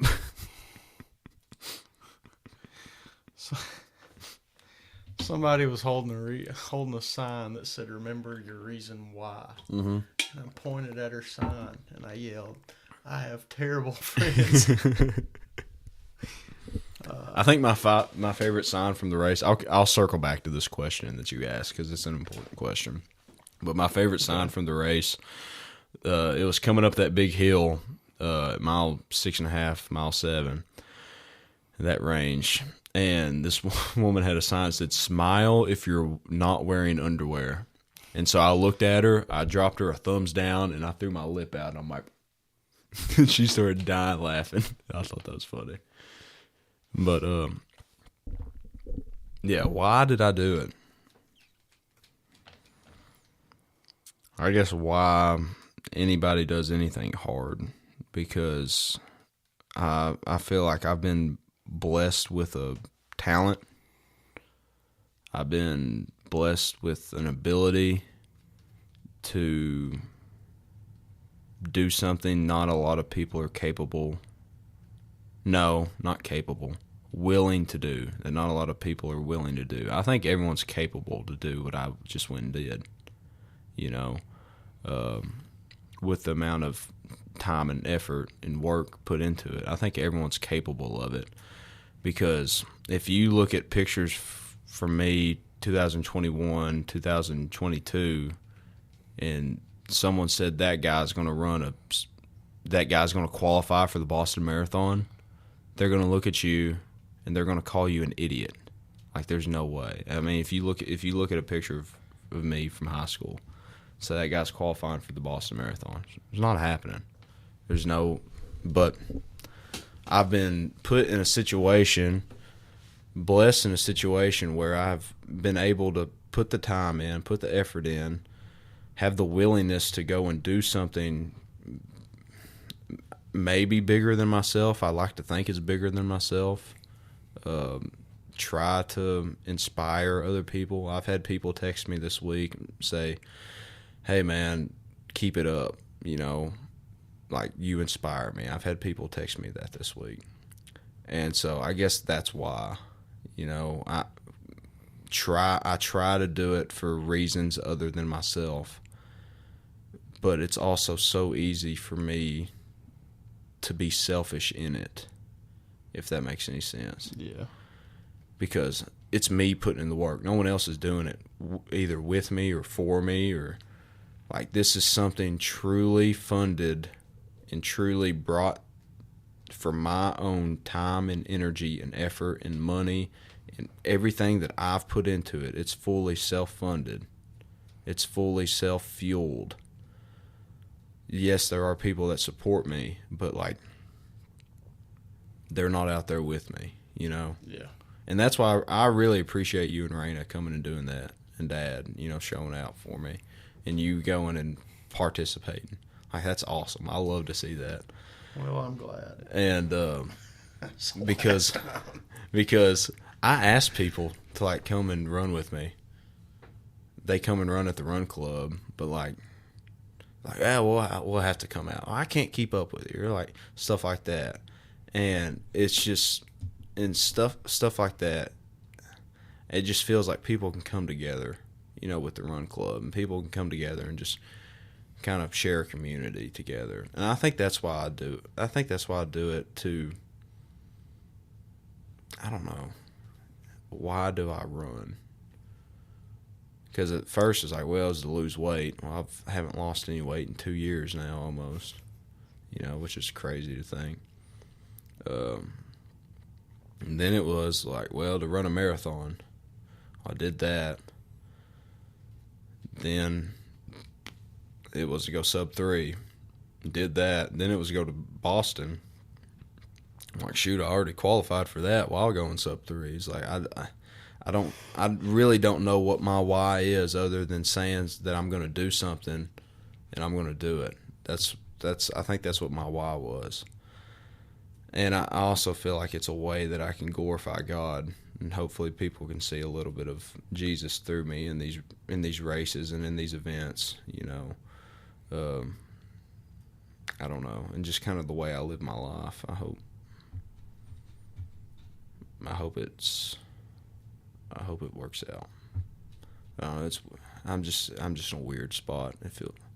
It's kind of an odd spot, because you would think I'd be head over heels to the moon happy about this, you know, which I am proud of myself for it, but it just seems like something I just do. Like, that's just something I'll go do. Yeah. You know, it just feels like I'm on to the next, but I don't know what's next. It's weird. Very weird. It's like TK said, man. Jesus is the light into your path, but you don't see around the corner yet. Yeah. I'm sure you'll figure it out. Yeah, I know I'll figure it out. I always figure it out, but it's just, I don't know. It's weird. That's the only way I know how to put it.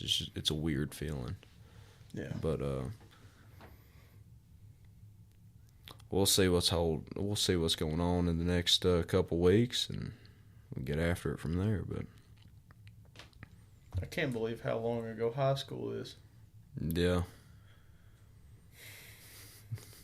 Very long. And it's going to get further away even faster. Yeah. When there's a smaller me running around. That is crazy, though. You know how crazy it is for Raina to go run 20 miles pregnant? That's nuts. I don't think we hype that up enough. No. I think that should be celebrated.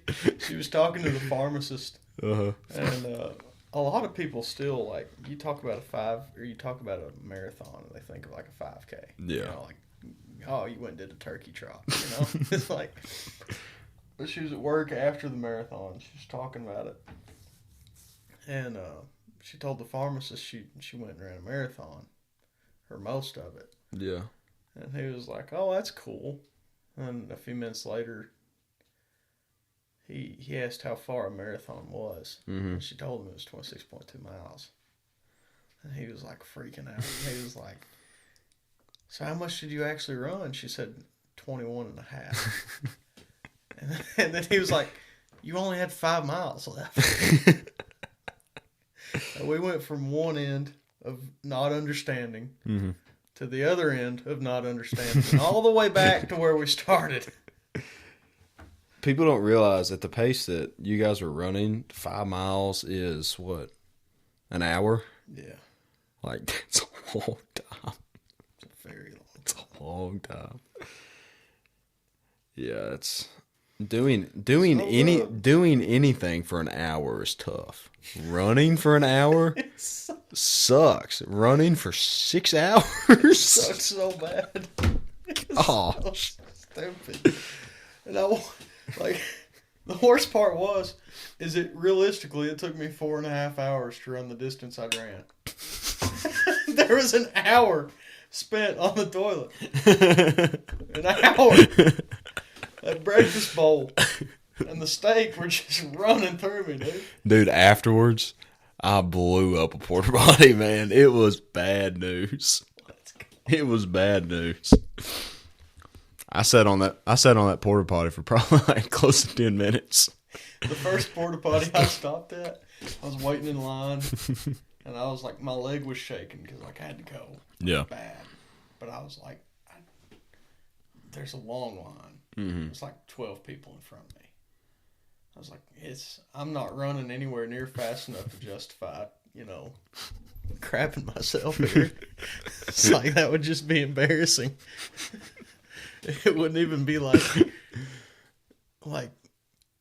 respectable. So, Like, I almost peed my pants on purpose. yeah, and people would have been like, man, that's so tough. that guy's a dog. Yeah, if I had to grab myself like mile 3, I would have just got laughed at. So I'm waiting in line, and I'm like, I'm jittery. Like, I want to be back running.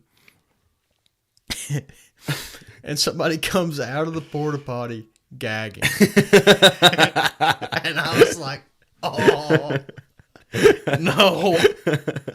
But I was like, you know what? I'm up to bat. I've never ducked a fade. I'm going. I went in there. It was awful. Dude, it was so bad.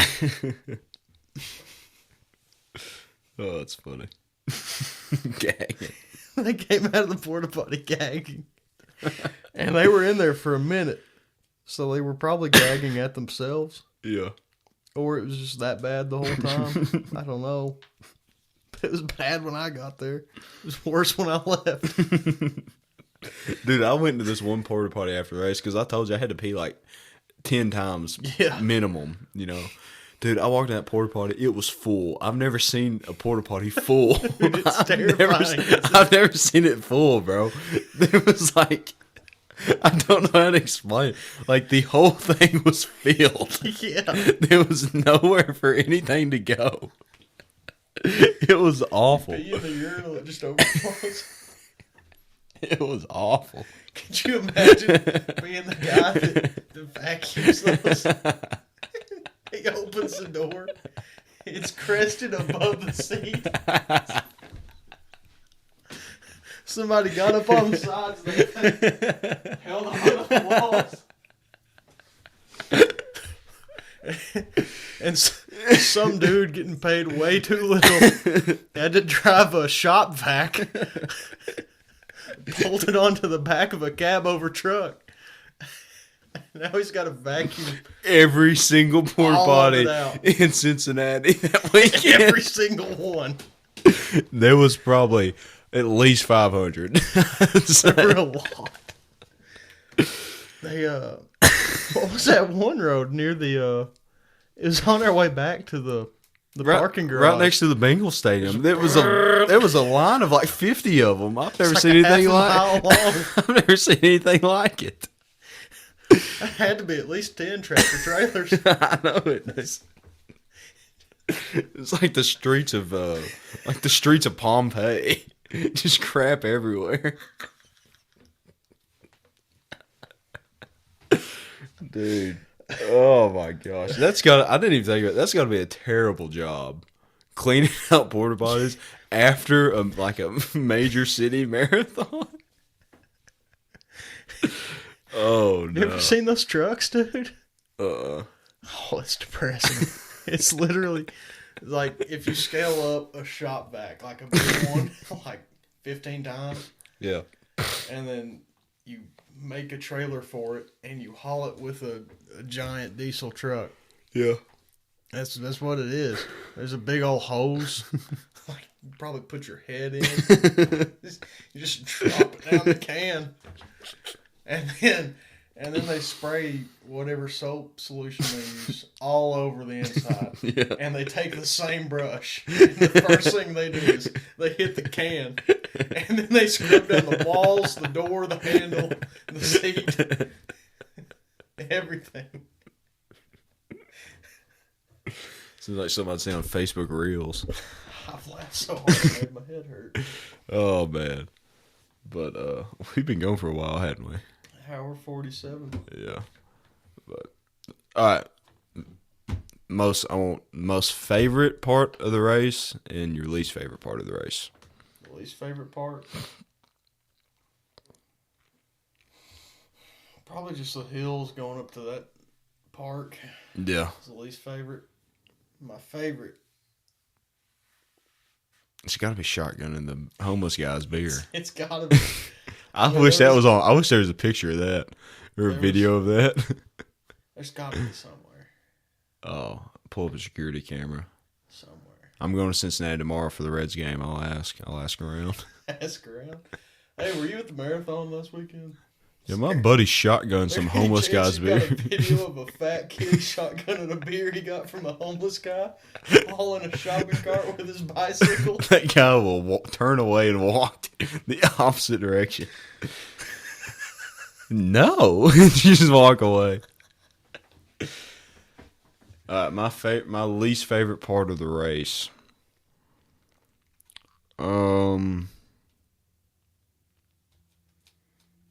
It's got to be that road, man. That road with the weird lines on it, because that just tripped me out. Yeah. And there was also cars flying by me, and I kind of got scared. That was also at like mile 18, 19. That was just a sucky part of the race. I think that was my least favorite part. My favorite part of the race, I probably have two, and this is where I got most emotional. Was probably at the start line for the national anthem. If you want to count that, that was sick. Like that was, like I felt like I was in a movie during that, and also running up under the blue bridge on that main road when everyone's cheering you on. That's probably my favorite part of the race. I wish I could bottle that. I wish there was a picture of me from the back running through that. That'd be cool. I wish I could just bottle that and just hang it on the wall. Bottle that? Yeah, just like bottle it up and keep that memory for the rest of my life. Just because like that was awesome. Running under that bridge, and I'm just like looking up and just taking it all in. People just yelling, hooping and hollering, and I can see the finish line, and I know all the work I've just put in. It's just like, man, that was cool. That was probably my favorite part. All right, what was the easiest part of the race? Easiest and hardest.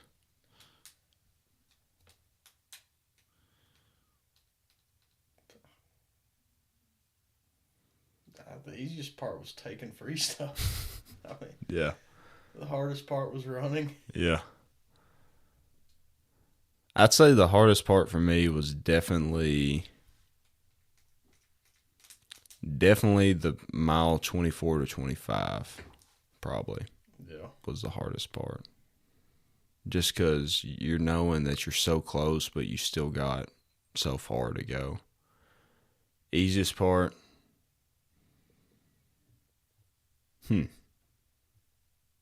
don't know if there was an easy part. Yeah. The downhills, I guess, was the easiest part for me. But, yeah. Man, that was fun. That was hard. It really sucked. But it was fun at the same time. Just like that feeling of accomplishment, afterwards. But I had a lot of fun. I mean, every single time something wild happened, I was like, okay, the rest of this race is going to be boring. And then somebody came along and just wouldn't let that happen. did you pass anybody like wearing funny costumes? Oh, yeah. Yeah. Dude, it's like a quarter mile after we got off the first bridge going into Kentucky. And I hear like I can't think of what they're called. You know those weird pants that like make a like swishy sound? Yeah. Like a parachute material? Yeah. So I hear that like really loud, and I'm like, man, somebody's on my heels. Mm-hmm. So I'm like trying to get over as much as I can to give them room to go around me. Mm-hmm. Nobody goes around me, but I keep hearing it. It's really loud. Yeah. And then some guy in an inflatable there's costume. a turn left. Yeah. Hang on. And I hear, swing! Gosh. That was loud. That loud. It was two guys in an inflatable costume. And the guy behind him, he's taking the longer curve. Yeah. So he's got to cover more ground than the other. So he was screaming, swing. That was really funny. Swing. Yeah, that's funny. But that was really loud, by the way. It didn't feel like it was that loud. It hurt my ears just now. My bad, man. It's okay. But, yeah. Hopefully Raina's not in bed. Yeah. I think that's about our 2026 Flying Pig experience. Yeah, man. I've got some more stories for you. Not for the show, for you. Okay. We can talk about that later. Just, And then, yeah. But I think for our Bible time, we can just read Romans 5:3. It's crap, dude! I didn't even talk about this. I wanted to talk about this so bad during the hard parts of the race.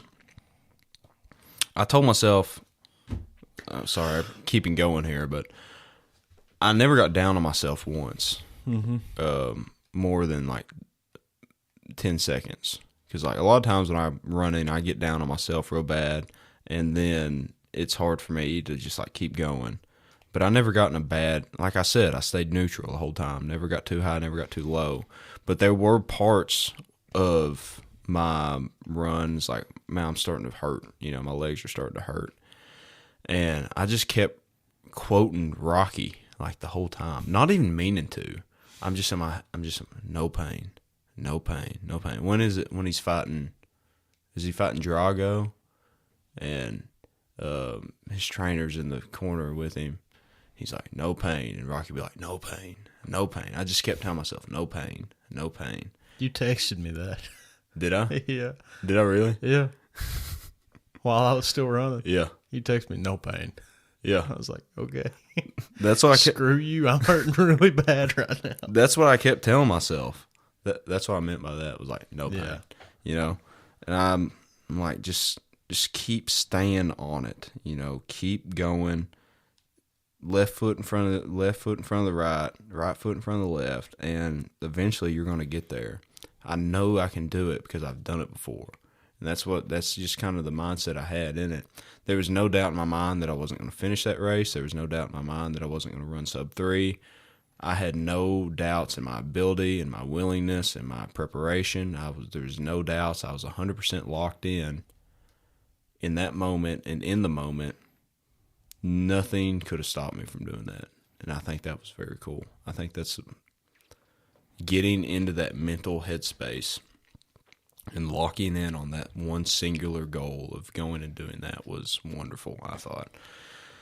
But, yeah, no pain. That's what I kept telling myself. I don't know if we're just different. Like, if it just comes down to us being different people. Mm-hmm. And I've never experienced it really. Yeah. So, like, do you get something from running fast? Like anything physically? Yeah. No. Like, I can just do it. Because, like, even if I could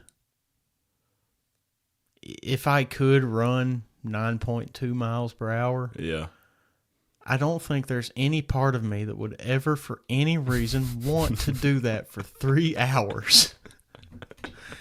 I just don't see why you would. I don't know, man. I mean, if it's your thing, if like we could just be different people, but I can't. Like I think it just comes back to me being good at it, and I like doing things I'm good at. Yeah. And I liked playing football because I was good at it. I like playing some video games because I'm good at it. You know, I like running because I'm good at it. Yeah. And also, this is something that scares me to death. I never want to be fat again.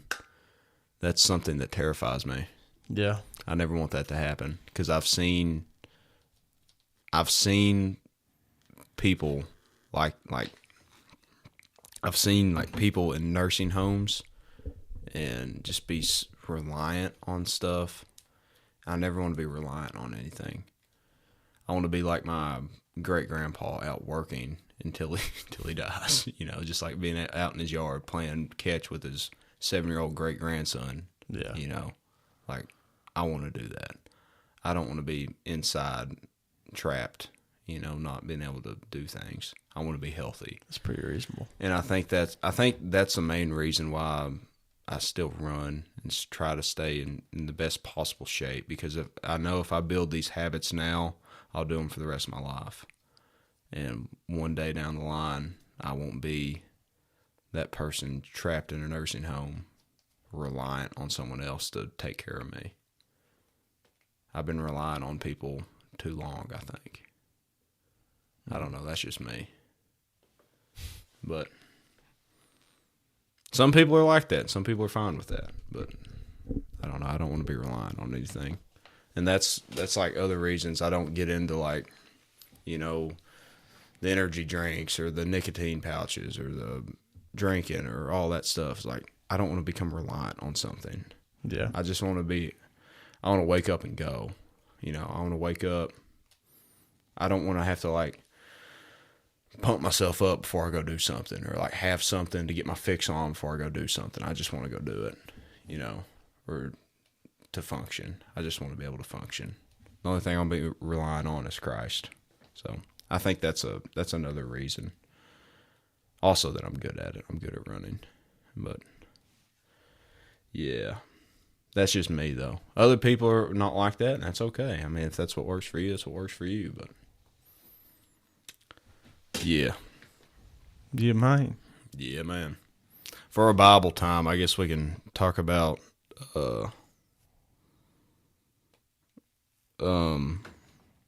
kind of our verse for this show. Romans 5:3.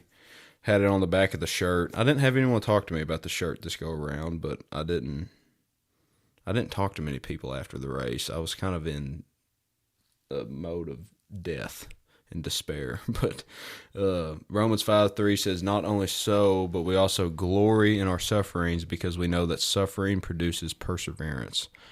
And in a race like that, or in an event like that, where we're just putting out so much effort and so much work into something for a long period of time, there's going to be suffering that comes with it, and there's going to be suffering in our lives.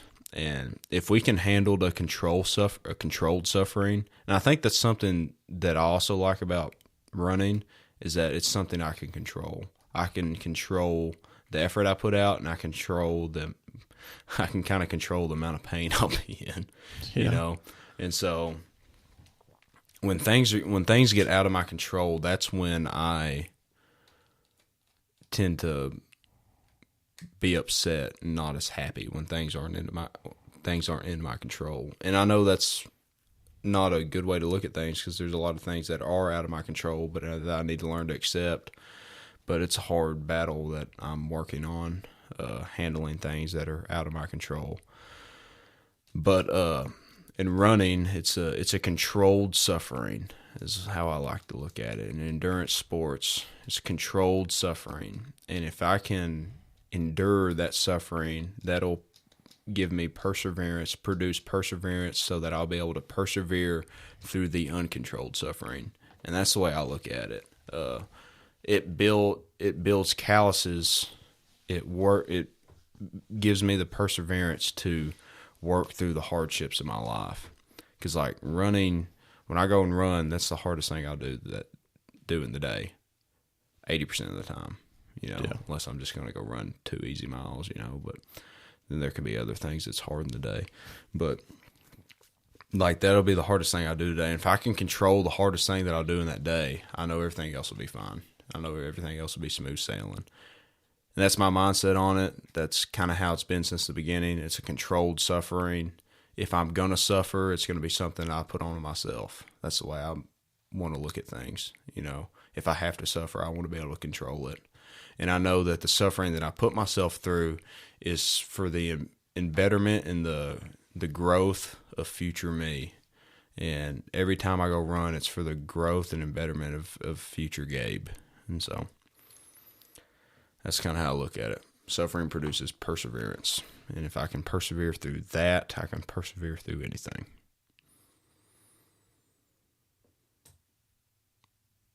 Yeah. Amen, brother. Yeah. I done got tired. I'm worn out too. My voice is gone. I've been talking for 2 hours. I feel like I can't, focus. Yeah, I'm getting that way too.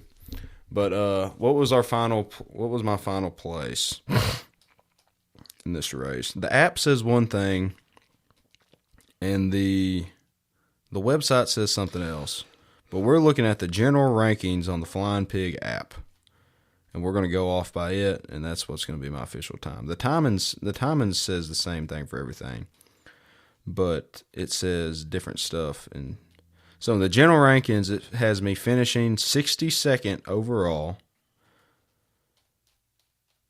well, 64th overall. 64th overall, 62nd out of the men. Okay. 64th out of 6,326. That's in the top 1% of the people that finished that race. 62nd out of the men out of 4,009. So, top 1%. Pretty dang cool. Top 1% of the 1%ers. Because what they say, the 1%ers is the marathon. If you run a marathon, you're in the 1%ers. Yeah. But 2 hours, 52 minutes, 16 seconds. We got her done. But I don't got nothing. I don't have anything else to say. We won't pray. We can get out of here. I think I prayed last time. All right. We'll pray for us. Yeah, I got you. Father, I thank you for this day. I thank you for this opportunity we've had to share your word and to share our experiences. I thank you that you kept us safe last weekend and that we were able to glorify you and all the hardship we persevered.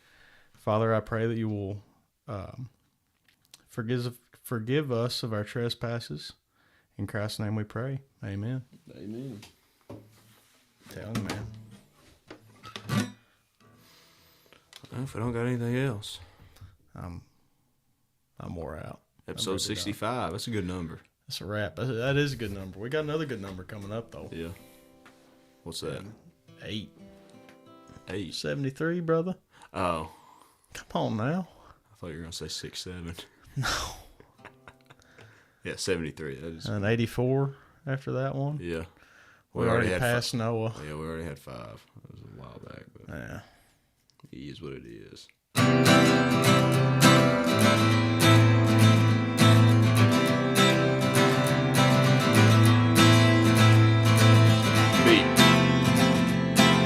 good to your brother. All right, everybody. Thank you for being here. I forgot to do an outro. As always, we love you. Jesus loves you. Be good to your brother.